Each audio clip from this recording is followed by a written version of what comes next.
One reaction with BV, thinking about this Michigan Penn State game a little bit more. I'm just surprised on how Michigan, with everything that had happened that week, with a Heisman candidate not throwing the ball in the second half, except for one time, with one of the most productive wide receivers in the country up until that point not having a catch. How did they pull this off? 3 words. Number 1, toughness. Ever since Ben Herbert was hired as the strength and conditioning coach, this Michigan team, except for one game, has out-willed, out-toughed, and out-physicaled every other team, except Georgia. That's it. In 2021. That's it. That's number 1. And they have stuck to that identity despite not being that run-first team we were all accustomed to seeing in the first half of this year. Number 2 is the team chemistry.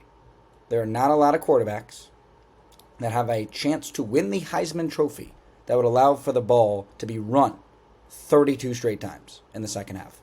It's just, there's not a lot of guys that can do that. And he did it. J.J. McCarthy didn't care about his ego, didn't care about being the hero. He stepped up and became the leader that Michigan needed. They couldn't pass protect, so they just adjusted. And that, to me, is impressive because now you have a team that can out-tough you in the run game.